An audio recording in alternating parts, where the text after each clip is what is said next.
Welcome back, everyone. Well, up to this point in the course, we've learned some pretty cool things about how to work with landscape actors, but we have not yet covered how do we make these gigantic open worlds.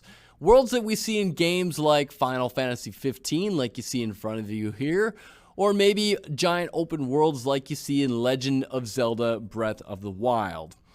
Well, over these next few videos, we're going to be talking about something called world composition. And our goal in this video is to simply show and explain what world composition is in UE4 and hopefully give you a sense of when and why you'd want to use it.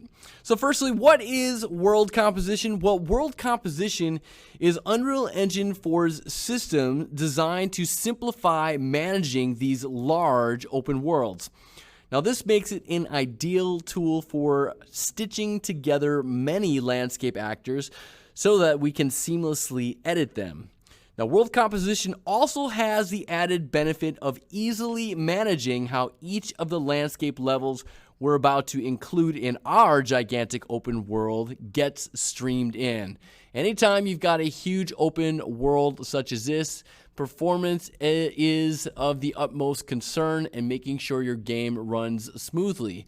You can't just have tons of beautifully rendered high level of detail landscape actors out there without some kind of performance hit. So managing that is going to come into play. So you've seen now from Final Fantasy 15. I'm just going to jump out of here quickly, and we're going to jump into a previous project that I've put together just to show off a quick example of world composition in practice.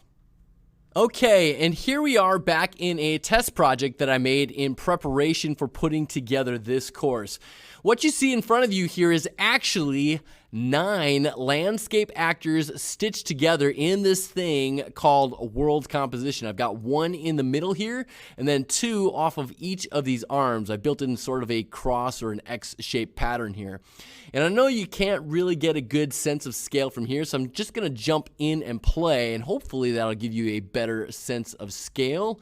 I'll do Shift and F1 here to gain control of my mouse and full screen this. I did amp up my character's run speed so you could see me traversing much quicker through the level.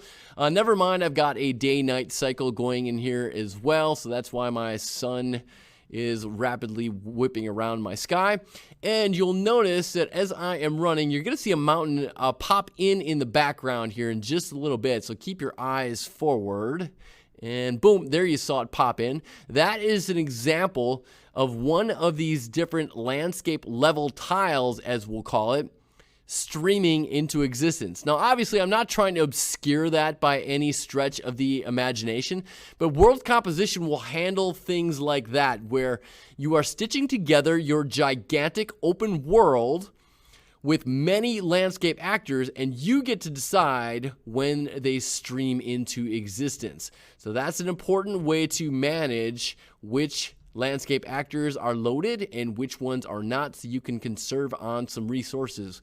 So here I am kind of at the top of a hill. You can see how much bigger this world is, and you could make it much bigger still. So guys, that is what is in store over these next few videos here, world composition. That'll do it all for this overview. We will see you in the next one.